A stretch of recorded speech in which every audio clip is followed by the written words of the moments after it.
નમસ્કાર વિદ્યાર્થી મિત્રો, વિમળા વિદ્યાલય એ ક્લાસીસમાં આપનું હાર્દિક સ્વાગત છે। ધોરણ 1 વિષય ગણિત ગમ્મત, એની અંદર આકારો અને જગ્યાઓ આપણે આગળ ભાગ 1 સમજી ગયા, જેમાં આપણે અંદર બહાર, નાનું મોટું, સૌથી નાનું સૌથી મોટું, ઉપર નીચે, નજીક દૂર, સૌથી નજીક સૌથી દૂર, એના વિશે આપણે સમજી ગયા। આજે આપણે ભાગ 2 સમજીશું। એમાં છે આકારો અને જગ્યાઓનો ભાગ 2 કે જેમાં બતાવે છે કે ઉપર નીચે। બાળકો, ઉપર નીચે એટલે આપણે એક ઘર હોય એમાં અમુક સામાન આપણી ઉપરની માળિયા ઉપર પણ હોય, અમુક સામાન નીચે પણ હોઈ શકે। તો આપણે કોઈ વસ્તુ બતાવવી હોય તો આપણે એમ કહી શકીએ કે મમ્મી આ સામાન છે, આ છે એ ઉપર છે અને આ વસ્તુ છે એ નીચે પડી છે। તો આપણે આજે એ જ સમજવાનું છે કે ઉપર નીચે। તો આપણે જોઈએ કે પંખો છે, તો પંખો ક્યાં છે? તો બધા બાળકો, એક વર્ગખંડ છે, આ વર્ગખંડની અંદર અલગ અલગ બાળકો છે અને ઉંદર પણ છે અને બિલાડી પણ છે। તો આપણે સમજવાનું છે, ટેબલ છે, પંખો છે, બોર્ડ છે, બેગ છે, વોટર બેગ, એ બધું છે। તો આપણે સમજીશું કે અહીં વર્ગખંડ છે, એમાં 3 બેન્ચીસ એટલે કે ટેબલ છે, 3 ટેબલ છે અને કેટલા બાળકો છે? 1 2 3 4 5 6 બાળકો છે, 2 ઉંદર છે, 1 બિલાડી છે, 1 પંખો છે, 1 ટ્યુબલાઇટ છે। આ વર્ગખંડનું ચિત્ર આપેલું છે। તો શું કહે છે કે ટેબલથી ઉપર પંખો ક્યાં છે બાળકો? તો આ ટેબલ છે, એ ટેબલથી ઉપર પંખો છે। પછી આ બિલાડી, તો બિલાડી ક્યાં છે? એ પણ ટેબલની ઉપર છે, તમને દેખાય છે કે બિલાડી એ ટેબલની ઉપર છે। જ્યારે ટેબલની નીચે કોણ છે? તો ઉંદરભાઈ છે, એ ટેબલની નીચે છે। બાળકો, તમને દેખાય છે કે બિલાડી ટેબલની ઉપર છે અને ઉંદરભાઈ છે એ ટેબલની નીચે છે। પછી આ શું કહે છે? આ છોકરો ક્યાં છે? તો એ પંખાની નીચે છે। ક્યાં છે બાળકો? તો પંખાની નીચે છે, આ છોકરો છે એ પંખાની નીચે છે। તો બાળકો, તમને ઉપર નીચે ખબર પડી ગઈ કે જ્યારે પંખા વિશે પૂછ્યું તો પંખો ક્યાં હતો? તો એ ટેબલની ઉપર હતો। પછી આ છોકરો ક્યાં છે? તો પંખાની નીચે, જે આપણને અહીં દેખાય છે। પછી આ છોકરા વિશે પૂછવામાં આવે તો બાળકો તમે કહી શકો કે આ ટેબલની નીચે છે। તો આપણે અહીં લખી શકીએ કે આ ટેબલની નીચે। કોણ છે આ ટેબલની નીચે? તો આ જે છોકરો છે એ ક્યાં છે? ટેબલની નીચે। બિલાડી ટેબલની ઉપર છે, ઉંદર ટેબલની નીચે છે, એ આપણે લખી શકીએ। બાળકો, અહીં આપણને એક ગામડાનું ચિત્ર આપેલું છે। તો આપણે એમાં શું જોવાનું છે? તો નજીક દૂર ઉપર નીચેની ચર્ચા કરો। નજીક દૂર અને ઉપર નીચેની ચર્ચા આપણે કરવાની છે। તો અહીં એક કૂવો છે, એની નજીક બાળકો રમી રહ્યા છે। તો આ બાળકો છે એ કોની નજીક થયા? તો કૂવાની નજીક થયા। તો આપણે લખશું કે કૂવાની નજીક। પછી બાળકો, જ્યારે આ સ્ત્રી પાણી ભરે છે અને જે ગડા છે, તો એ સ્ત્રી અને પાણી ગડા પણ કૂવાની નજીક થાય છે। પછી આ કૂવાથી દૂર એક બળદગાડું જાય છે, તમને જે દેખાય છે। તો આ ક્યાં છે? તો કૂવાથી દૂર, એટલે આપણે લખીશું કે કૂવાથી દૂર। શું છે કૂવાથી દૂર? તો આ બળદગાડું છે એ કૂવાથી દૂર છે। પછી આ જે તમને પોપટ દેખાય છે, તો પોપટ ક્યાં છે? તો ઝાડની ઉપર પોપટ છે। ક્યાં છે? તો ઝાડની ઉપર દેખાય છે બાળક તમને પોપટ? તો આ ક્યાં છે? ઝાડની ઉપર પોપટ છે। પછી આ છોકરો છે એ શેની ઉપર છે? તો એ ઘાસચારાની ઉપર છે, જે તમને નીચે ઘાસચારો દેખાય છે એની ઉપર એક છોકરો ઊંઘ્યો છે, એ ઘાસચારાની ઉપર કહેવાય છે। પછી આ ઘર છે જે લીમડાની નીચે છે। ક્યાં છે? લીમડાની નીચે।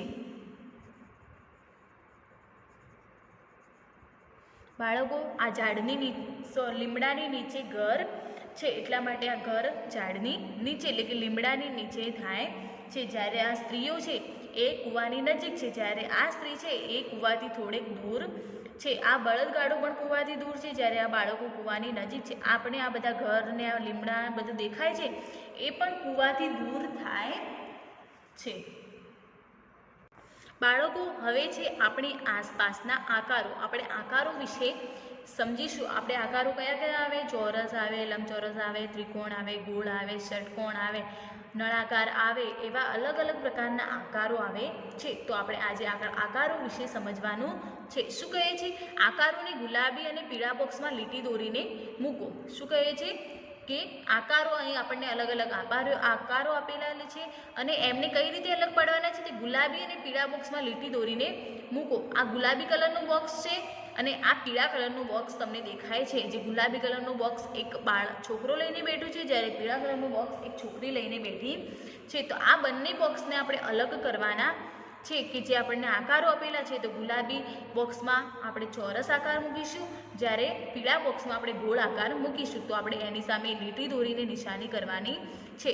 તો આ એક અહીં ગિફ્ટનું બોક્સ છે જે અહીં આવી ગયું છે. આ રીતે આપણે નિશાની કરવાની છે. પછી આ ચોક છે એ પણ આમાં આવશે. પછી આ ચોરસ આકારવાળું પણ આમાં આવશે. પછી આ જે તમને દેખાય છે ડબ્બા જેવું એ પણ આમાં આવશે. તો આપણે એમાં લીટી દોરીને સમજવાનું છે. જ્યારે આ ગોળ આકાર છે તો એ શેમાં આવશે? તો પીળા બોક્સમાં આવશે. આ દડો છે એ પણ પીળા બોક્સમાં આવશે. પછી આ ટામેટું છે એ પણ પીળા બોક્સમાં આવશે, કારણ કે એનો આકાર ગોળ છે. પીળા બોક્સમાં ગોળ અને ગુલાબી બોક્સમાં આપણે ચોરસ એમ આકારો મૂકવાના છે. પછી આ ફુગ્ગો એટલે કે બલૂન એ પણ આમાં પીળા બોક્સમાં આવશે. તો બાળકો તમને ખબર પડી, આકારોને આપણે ગુલાબી અને પીળા બોક્સમાં વહેંચી દીધા છે. આ પણ તમારે ઘરે દોરવાના રહેશે. હવે જે એક સરખા આકારને લીટી દોરીને જોડો. આ બાજુ એક ચોરસ કોનામાં 4 આકાર આપેલા છે અને આ બાજુ પણ આપણને 4 આકાર આપેલા છે. તો આપણે આ બંને આકારોને એક સરખા કરીને આપણે લીટી દોરવાની છે. અહીં એક આકાર સામે આપણને લીટી દોરીને આપેલી છે. પછી આ છે ગોળ. તો ગોળમાં કયો આકાર આવે? તો આ દડાનો આકાર જે આપણે અહીં ગોળમાં કર્યો. પછી આ જે આપણને દેખાય છે આ આકાર ચોરસ જેવો એ પણ અહીં ચોકની નિશાની સાથે આવશે. પછી આ ટામેટું એટલે કે બલૂન સાથે આવશે. એટલે એક સરખા આકારને આપણે લીટી દોરીને જોડ્યા બાળકો. અહીં આપણને આકારોને અલગ પાડ્યા, ચોરસ અને ગોળને અહીં આપણે એક સરખા આકાર સાથે લીટી દોરીને એમને જોડી આપ્યા છે. બાળકો હવે છે વર્ગીકરણ. સરખા આકારોને જોડીને તેને જુદા પાડો. શું કહે છે કે સરખા આકાર આપણે જોડવાના છે અને આપણે એને જુદા પાડવાના છે. તો આપણે એની લીટીનું નિશાની કરીશું કે આવો આકાર તમને આવો ગોળ આકાર કયા છે? તો એક આ રહ્યો, પછી બીજો ગોળ આકાર એક આ રહ્યો, પછી ગોળ આકાર બીજો તમને દેખાય છે તો બાળકો એક આ બલૂન એટલે કે ફુગ્ગો, અને બીજો ગોળ આકાર આપણે જોઈએ તો એક આ તરબૂચ જે આપણે જોઈ શક્યા. પછી છે આપણે કોઈનો બર્થડે હોય કોઈ બાળકનો તો આપણે આવી ટોપી પહેરવા લાવતા જોઈએ છીએ કે જે નળાકાર જેવી આપણને દેખાય છે. તો આપણે અહીં આવા આકારના બીજું કઈ વસ્તુ છે? તો એક આ આઈસ્ક્રીમનો કોન છે જે તમે ખાધો જશે એનો પણ આકાર આના જેવો છે. પછી બીજો આકાર એ આપણી બર્થડેની ટોપી, જે કોઈ નાના છોકરાનો બર્થડે હોય ને ટોપી હોય એનો આકાર જેવો છે. પછી આવો જ આકાર બીજો કયો છે? તો એ આ છે. પછી બાળકો તમને ક્યાંય દેખાય છે? તો ના. પછી છે આ. તો આવો આકાર ક્યાં છે? એક આ રહ્યો, એક આ રહ્યો, પછી એક આ ગિફ્ટનું જે બોક્સ છે એના જેવો છે. પછી આવા આકાર કયો છે? એક આ વોટર બેગ, પછી એક આ મીણબત્તી અને એક આ. તો બાળકો અહીં આપણે સરખા આકારોને જોડીને જુદા પાડ્યા છે. આ પણ તમારે ઘરે દોરીને પ્રયત્ન કરવાનો છે અને સમજવાનું છે કે સરખા આકારો કયા છે તેને જોડવાના છે. પછી જે સરખા આકારોની જોડી બનાવો, અહીં પણ એવું જ છે બાળકો કે સરખા આકારોની આપણે જોડી બનાવવાની છે. તો આ આકાર આપણે જોડ્યો, પછી આ ગોળ કે જે આની સાથે જોડાશે. પછી બાળકો આ આકાર છે એક આના જેવો છે તો આના જેવો. પછી આ મીણબત્તી જેવો, પછી તરબૂચને બલૂન સાથે, પછી આને આની સાથે, પછી આની સાથે જોડી શકાય છે, અને આ વોટર બેગ છે એને આની સાથે જોડી શકાય છે. તો બાળકો તમે સરખા આકારોને જોડ્યા અને જુદા પાડ્યા અને સરખા આકારોની જોડી પણ બનાવી. આ પણ તમારે તમારી બુકમાં ઘરે પ્રયત્ન કરવાનો છે અને સમજવાનું છે, અને તમારી ચોપડીમાં આ આકારોને સરખી જોડીમાં બનાવવાના છે. બાળકો હવે છે ગબડાવવું અને સરકાવવું. આપણે કોઈ વસ્તુ હોય તો આપણા હાથમાંથી સરકી જતી હોય છે, અને જ્યારે કોઈ વસ્તુ હોય તો એ આપણા હાથમાંથી પડે તો એ ગબડતી હોય છે. તો અહીં શું છે, એક ચિત્ર આપેલું છે, એમાં બાળકો લપસણી ખાય છે અને શું કરે છે, તો અમુક વસ્તુઓ તે ગબડાવે છે. તો આ બાળક એ દડો ગબડાવે છે, દડો અહીં મૂકે છે તો દડો નીચે આવવા માટે ગબડે છે, એટલે ઉપર નીચે થતો હોય છે. દડો તમે કોઈ વાર ઘરે હો તો પ્રયત્ન કરી શકો છો કે દડો ગબડતો હોય છે. પછી આ છોકરી છે એ એક બોક્સ લે છે અને એ બોક્સ અહીં મૂકીને ધક્કો મારે તો આ બોક્સ છે એ સરકીને આવે છે. જ્યારે દડો હોય એ ગોળ ગોળ થઈને આવે અને આ બોક્સ એવું ને એવું સરકીને નીચે આવતું હોય છે. તો ગબડાવવું અને સરકાવવું કે દડો હોય તો દડો મૂકીએ તો એ ગબડે એટલે કે ઊંધા હમો થઈને નીચે આવે છે. જ્યારે કોઈ વસ્તુ હોય જે સરકતી હોય એ નીચે એટલે કે એવી એવી સીધી સીધી આવે એટલા માટે એ સરકતી હોય છે. પછી શું કહે, ગબડતી હોય, શું કહે છે બાળકો, ગબડતી હોય તેવી વસ્તુ પર રાઈટની નિશાની કરો. અહીં આપણને 4 વસ્તુઓ આપેલી છે જે ગબડતી હોય એની ઉપર આપણે રાઈટની નિશાની કરવાની છે. પેન્સિલ, તો આપણે પેન્સિલ જોઈએ તો પેન્સિલને આમ ધક્કો મારીએ તો એ ગબડતી હોય. બાળકો દેખાય છે તમને કે ઉપર નીચે થતી હોય છે, તો એની ઉપર આપણે રાઈટની નિશાની કરીશું. દડો પણ ગબડે અને માખણ ગબડે નહીં, માખણ પીગળી જાય, એ ગબડે નહીં, એટલા માટે એ સરકીની નીચે આવે છે.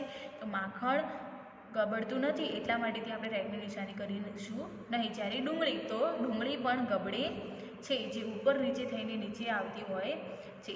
પછી શું, સરકતી હોય તેવી વસ્તુ ઉપર રાઈટની નિશાની કરો. જે સરકતી હોય, જેવી વસ્તુ આપણે મૂકીએ એવી એવી નીચે આવતી હોય એવી વસ્તુ આમાંની કઈ છે, તો છે બેગ. કાકડી જેવું હોય તો કાકડી પણ ઊંધા હમી થઈને નીચે આવે આપણે લપસણી પર મૂકીએ તો. જ્યારે ટમાટર પણ એવું હોય અને બેગ જે આપણે જેવી મૂકીએ એવી ને એવી આવે છે, એ ગબડતી નથી, એ સરકે છે. જ્યારે પાવર, તો પાવર પણ ગબડતો હોય છે, એવો ને એવો નીચે આવતો નથી. તો બાળકો, તમને ગબડવું અને સરકવા વિશે સમજણ પડી ગઈ હશે. તમે વધારે વસ્તુનો પ્રયત્ન તમે તમારા ઘરે કરી શકો છો. અમુક વસ્તુઓ ગબડતી હોય છે અને અમુક વસ્તુઓ સરકતી હોય છે. કાચની રકાબી હોય તો એ આપણા હાથમાંની સરકી જાય છે અને ફૂટી જાય છે, અને કોઈક વસ્તુ ગબડતું પણ હોય છે જે આપણા હાથમાંનું પડી જાય તો એ ગબડવા માંડે છે. બાળકો, હવે જે સમજદારી દાદી, સમજદાર દાદી કે એક દાદી છે એ બહુ સમજદાર છે, એના વિશે આપણે એક વાર્તા સમજીશું. શું કહે છે, એક ઘેટાનું બચ્ચું હતું, તે પોતાની દાદીમાને મળવા જઈ રહ્યું હતું. શું કહે છે કે એક ઘેટાનું બચ્ચું, બાળકો તમે ઘેટાના બચ્ચા તો જોયા જ હશે કે જે નાના હોય અને એના ઉપર વ્હાઈટ કલરની ઊન હોય, જે વ્હાઈટ આપણને કહીએ વાળ, તો એને આપણે શું કહેવાય, તો એને આપણે ઊન કહીએ છીએ.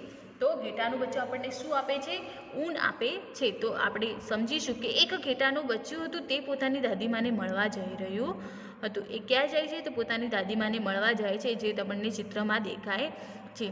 જંગલના રસ્તામાં તેને એક વરુ મળે છે. શું મળે છે, વરુ. ઘેટું તેની દાદીમાને મળવા જતું હતું તો તેને રસ્તામાં કોણ મળ્યું બાળકો, તો વરુ મળે છે. તો વરુના મનમાં શો વિચાર આવે છે, તો એને ખાવાનો વિચાર આવે છે. એટલા માટે વરુ બચ્ચાને શું કહે છે, ઘેટાના બચ્ચાને, હું તને ખાવા જઈ રહ્યો છું. શું કહે છે કે હું તને ખાવા જઈ રહ્યો છું.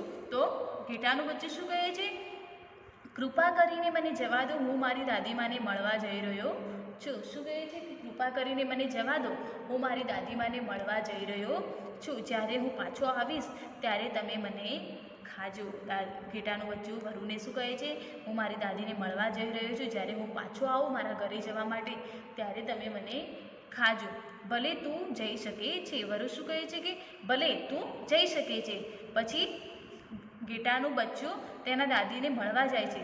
જ્યારે તે પાછા આવવાની તૈયારીમાં હતો ત્યારે તેણે દાદીમાને વરુની વાત કહી. ઘેટાનું બચ્ચું શું કહે છે, તો જ્યારે એ પાછો આવવાની તૈયારીમાં હતો ત્યારે એ દાદીમાને પેલા વરુની, જે આ વરુ કહેતો હતો કે મારે તને ખાવું છે, એ વાત એ એના દાદીમાને કરે છે. તો દાદીમા શું કહે છે, તું જા અને આ ઢોલકમાં સંતાઈ જા. દાદીમા તેને એક યુક્તિ આપે છે. દાદીમા તેને એક યુક્તિ આપે છે કે તું જા અને આ ઢોલકમાં સંતાઈ જા. બાળકો, તમને અહીં દેખાય છે ઢોલક, તો દાદીમા તેને આ ઢોલકમાં સંતાઈ જવાનું કહે છે. તેણે તેમ કર્યું અને ઘેટાનું બચ્ચું તેવું કરે છે. શું હતું, કે ઘેટાનું બચ્ચું તેના દાદીમાને મળવા જતું હતું. રસ્તામાં તેને વરુ મળે છે અને વરુ એમ કહે છે કે હું તને ખાવા માગું છું. તો ઘેટાનું બચ્ચું શું કહે છે કે ના, મને હાલ જવા દો, હું જ્યારે પાછો આવું ત્યારે તમે મને ખાઈ શકો છો. તો વરુ એને પરવાનગી આપે છે અને કહે છે કે હા, તું જા. અને દાદીમાને જ્યારે મળતા વખતે પાછી વખતે દાદીમાને કહે છે કે મને વરુએ આવું કહ્યું. દાદીમા તેને એક યુક્તિ આપે છે અને કહે છે કે તું આ ઢોલકમાં સંતાઈ જા. અને વરુ તેમ કરે પણ છે. પછી શું કહે છે, દાદીમાએ ઢોલકની સડક ઉપર ગબડાવ્યું. દાદીમા શું કરે છે, તો તે આ સડક છે જે આપણે રસ્તો કહીએ છીએ એની ઉપર એ ઢોલકને રગડાવે છે, ગબડાવે છે. એટલે ઢોલક તો બાળકો ગોળ હોય તો એ ગબડતું આગળ જતું રહે છે. ઢોલક નીચેની તરફ ગબડવા માંડ્યું. જે ઢોલક હતું એ નીચેની તરફ ગબડવા લાગે છે. ઘેટાના બચ્ચાએ જોયું કે વરુ તેની રાહ જોઈને બેઠું હતું. ઘેટાનું બચ્ચું શું જોવે છે કે રસ્તામાં વરુ તેની રાહ જોઈને બેઠું હતું, પરંતુ ઘેટાનું બચ્ચું એ ઢોલકની અંદર હતું અને વરુ બહાર હતું. એટલા માટે તે ઘેટાના બચ્ચાને ઓળખી શકતો નહોતું. પરંતુ તે પ્રશ્ન પૂછે છે, શું તે કોઈ ઘેટાના બચ્ચાને અહીં આવતા જોયું? શું કહે છે કે શું તું કોઈ ઘેટાના બચ્ચાને અહીં આવતા જોયું? તો ઢોલકની અંદર જે ઘેટાનું બચ્ચું હતું એ શું કહે છે કે ના, મેં કોઈ ઘેટાના બચ્ચાને અહીં આવતું જોયું નહોતું. પરંતુ વરુની શંકા ગઈ એટલે તે ઢોલકની પાછળ દોડવા લાગ્યું. શું થાય છે, વરુને શંકા થાય છે, એટલામાં એને શક થાય છે કે ઢોલકની અંદર કોઈક હતું. એટલા માટે તે ઢોલકની પાછળ દોડવા લાગે છે. જે તમને ચિત્રમાં દેખાય છે કે વરુ અહીં આવે છે અને ઘેટાનું બચ્ચું અહીં ઢોલકની અંદરથી બહાર નીકળી રહ્યું છે. અને આ ઘેટાના બચ્ચાનું ઘર છે, એટલા માટે એ પોતાના ઘરની અંદર જવા માટે દોડી રહ્યું છે. પછી શું કહે, વરુ તેને પકડી લે તે પહેલાં ઘેટાનું બચ્ચું તેના ઘરે પહોંચી ગયું. જ્યારે વરુ એની નજીક આવે અને એને પકડી લે અને ખાઈ જાય એના પહેલાં તો ઘેટાનું બચ્ચું તેના ઘરે પહોંચી જાય છે. તેણે પોતાની દાદીમાનો આભાર માન્યો. ઘેટાનું જે બચ્ચું હતું તે પોતાની દાદીમાનો આભાર માને છે. કેમ માને છે? તો કારણ કે એમને યુક્તિ આપી હતી કે તું આ ઢોલકમાં સંતાઈ જા. આપણે બાળકો વાર્તા મજા આવીને બાળકો? તો શું હતું કે ઘેટાનું બચ્ચું હતું, એને પોતાના દાદીમાને મળવા જવું હતું. જ્યારે મળવા જતો હતો ત્યારે તેને રસ્તામાં વરુ મળે છે અને આ વરુ એને કહે છે કે હું તને ખાઈ જઈશ. તો ઘેટાનું બચ્ચું શું કહે છે કે હું દાદીમાના ઘરેથી પાછો આવું ત્યારે તમે મને ખાઈ શકો છો. અને વરુ તેને પરવાનગી આપે છે કે હા, તું જઈ શકે છે. અને જ્યારે ઘેટાનું બચ્ચું તો પોતાના દાદીમાને મળીને પાછું આવે છે ત્યારે એને દાદીમાને કહે છે કે મને વરુએ આવું કહ્યું. તો દાદીમા તેને એક યુક્તિ આપે છે અને કહે છે કે તું આ ઢોલકમાં સંતાઈ જા. અને દાદીમા પછી એ ઢોલકને રસ્તા ઉપર ગબડાવે છે. અને રસ્તામાં ઘેટાના બચ્ચાએ જોયું કે વરુ તેની રાહ જોઈને, એટલે કે તેને ખાવા માટે તૈયાર બેઠું હતું.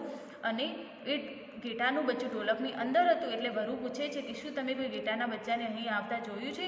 તો ઘેટાનું બચ્ચું શું કહે છે બાળકો? એ ના પાડે છે. પરંતુ ઘેટાને વરુની શંકા થાય છે કે એટલા માટે તે ઢોલકની પાછળ દોડવા લાગ્યું અને વરુ તેને પકડી લે અને ખાઈ લે એ પહેલાં તો ઘેટાનું બચ્ચું પોતાના ઘરે, એટલે કે પોતાની મમ્મી જોડે પણ પહોંચી ગયું અને તે દાદીમાનો આભાર માને છે. બીજું બાળકો આપણે આગળના ભાગમાં સમજીશું.